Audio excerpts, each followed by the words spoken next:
দাঙ্গা যদি কোথাও হয় সরকারি মদত ছাড়া হতে পারে না, এটা হচ্ছে আমাদের অভিজ্ঞতা। তাই শামসেরগঞ্জে যে দাঙ্গা হয়েছে সরকারি মদত ছাড়া তা হয়নি, এবং পুলিশের নিষ্ক্রিয়তা সব থেকে বড় প্রমাণ। সেখানটাই সেই সমস্ত দাঙ্গাকারীদের রক্ষা করতে নামলেন মমতা ব্যানার্জি নিজে। প্রথম দিন থেকে বলে চললেন বাইরের কেউ এসে, বহিরাগত কেউ এসে গন্ডগোল করেছে, আমি সব দেখছি। তিনি গেলেন, দেখলেন সবকিছু, কিন্তু আজও বলতে পারলেন না সেই বহিরাগত কারা।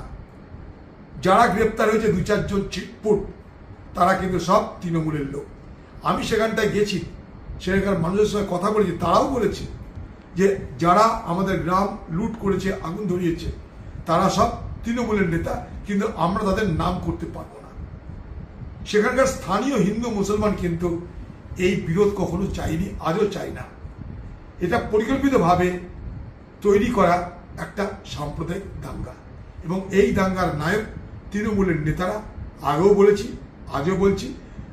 ভালো লাগলো যে হাইকোর্টেও সেই আমাদের ভাবনারই প্রতিফলন ঘটেছে, যেটা আমরা দেখেছি ওখানটায়। আমরা কিন্তু কোনো বানিয়ে কথা বলিনি, মানুষের কথা শুনেই কিন্তু আমরা আমাদের মতামত জানিয়েছি।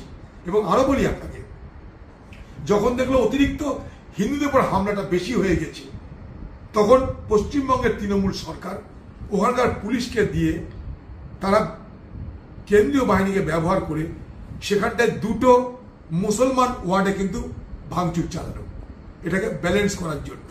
তাছাড়া দেখবেন মমতা ব্যানার্জি কি বলেছিল ভাষণে, যে 2টো ওয়ার্ডে মাত্র হয়েছে। 2টো ওয়ার্ডটা কোথায়? এই শামসেরগঞ্জে। সেখানে সেই 2টো ওয়ার্ডে কারা বসবাস করে? মুসলমান সম্প্রদায়ের মানুষ সেখানে বেশি বসবাস করে, মানে 180 ধরতে পারেন। সেইখানটা কেন হামলা করানো হলো?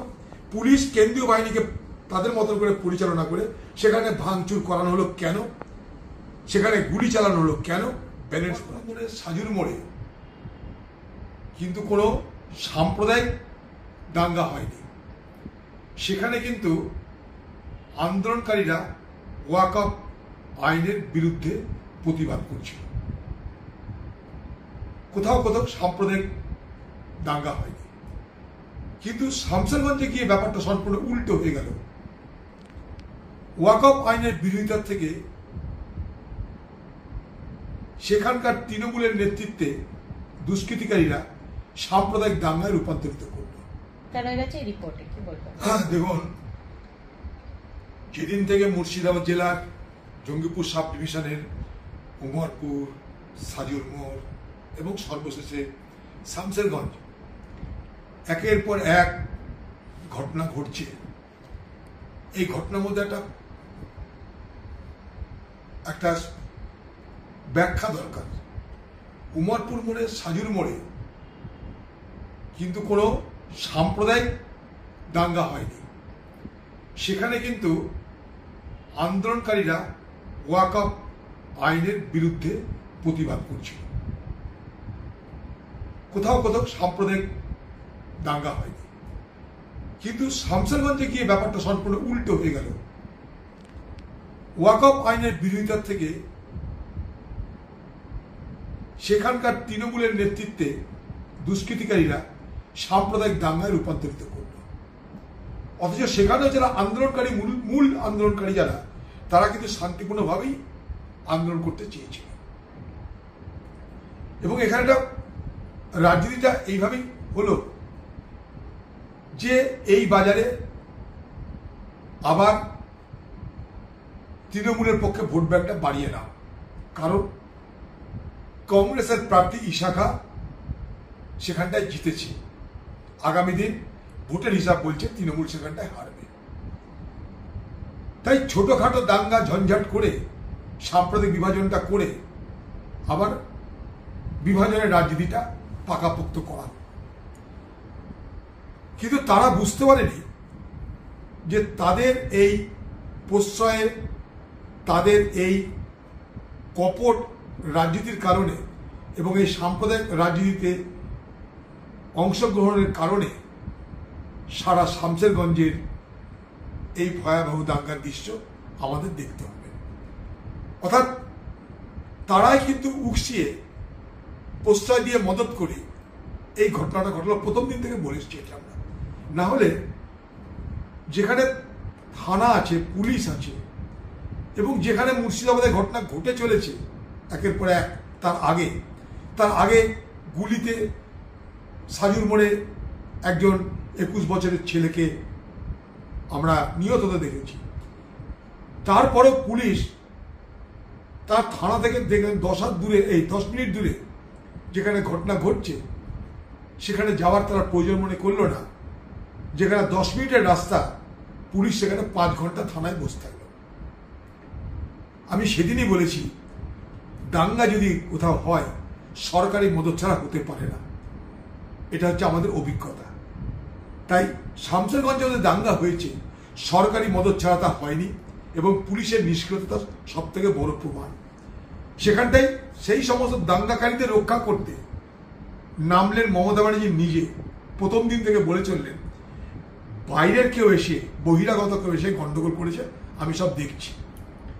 তিনি গেলেন, দেখলেন সবকিছু, কিন্তু আজও বলতে পারলেন না সেই বহিরাগত কারা। যারা গ্রেপ্তার হয়েছে 2-4 জন চিটপুট, তারা কিন্তু সব তৃণমূলের লোক। আমি সেখানটায় গেছি, সেখানকার মানুষের সঙ্গে কথা বলেছি, তারাও বলেছে যে যারা আমাদের গ্রাম লুট করেছে, আগুন ধরিয়েছে, তারা সব তৃণমূলের নেতা, কিন্তু আমরা তাদের নাম করতে পারবো না। সেখানকার স্থানীয় হিন্দু মুসলমান কিন্তু এই বিরোধ কখনো চাইনি, আজও চাই না। এটা পরিকল্পিতভাবে তৈরি করা একটা সাম্প্রদায়িক দাঙ্গা, এবং এই দাঙ্গার নায়ক তৃণমূলের নেতারা। আগেও বলেছি, আজও বলছি। ভালো লাগলো যে হাইকোর্টেও সেই আমাদের ভাবনারই প্রতিফলন ঘটেছে, যেটা আমরা দেখেছি ওখানটায়। আমরা কিন্তু কোনো বানিয়ে কথা বলিনি, মানুষের কথা শুনেই কিন্তু আমরা আমাদের মতামত জানিয়েছি। এবং আরো বলি আপনাকে, যখন দেখলো অতিরিক্ত হিন্দুদের উপর হামলাটা বেশি হয়ে গেছে, তখন পশ্চিমবঙ্গের তৃণমূল সরকার ওখানকার পুলিশকে দিয়ে, তারা কেন্দ্রীয় বাহিনীকে ব্যবহার করে সেখানটায় 2টো মুসলমান ওয়ার্ডে কিন্তু ভাঙচুর চালানো, এটাকে ব্যালেন্স করার জন্য। তাছাড়া দেখবেন মমতা ব্যানার্জি কি বলেছিল ভাষণে, যে 2টো ওয়ার্ডে মাত্র হয়েছে। 2টো ওয়ার্ডটা কোথায়? এই শামসেরগঞ্জে। সেখানে সেই 2টো ওয়ার্ডে কারা বসবাস করে? মুসলমান সম্প্রদায়ের মানুষ সেখানে বেশি বসবাস করে, মানে 180 ধরতে পারেন। সেইখানটা কেন হামলা করানো হলো? পুলিশ কেন্দ্রীয় বাহিনীকে তাদের মতন করে পরিচালনা করে সেখানে ভাঙচুর করানো হলো কেন? সেখানে গুলি চালানো হলো কেন? ব্যালেন্স করার জন্য। 17 জন মতন সেখানটায় গুলিবিদ্ধ আছে, তারা সবাই কিন্তু মুসলমান। হিন্দুকেও গুলিবিদ্ধ অবস্থায় পড়ে নেই, হিন্দু খুন হয়েছে সরাসরি, আর হিন্দুদের গ্রাম লুট হয়েছে, কিন্তু গুলিবিদ্ধ হয়েছে যারা 17 জন, এমন গুলিবিদ্ধ ব্যক্তি সব মুসলমান সেখানটায়।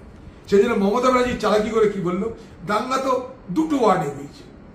তিনি একবারে বলছেন না যে হিন্দু পরিবারের বাবা ছেলে খুন হয়েছে, হিন্দু গ্রামে আগুন লেগেছে, এবং পাশাপাশি মুসলমান গ্রামেও কিন্তু গুলিতে 17 জন গুলিবিদ্ধ হয়েছে, বলতে পারলেন না। আমি আজও বলছি, হাইকোর্ট যদি পূর্ণাঙ্গ তদন্ত করে তাহলে এটাও তারা দেখতে পাবে। তারা কিন্তু কেউ পুলিশের কাছে আসতে পারেনি, তারা কেউ হাসপাতালে ভর্তি হয়ে বলতে পারেনি যে আমরা গুলিবিদ্ধ হয়েছি, কারণ তাদের মধ্যে সেই ভয় ছিল। অতএব এটা সাজানো, পরিকল্পিত, তৃণমূলের মদতে, প্রশ্রয়ে, হস্তক্ষেপে, পুলিশের নিষ্ক্রিয়তায় একটা যৌথ ষড়যন্ত্রের আকার নিয়ে এই দাঙ্গাটা হয়েছে।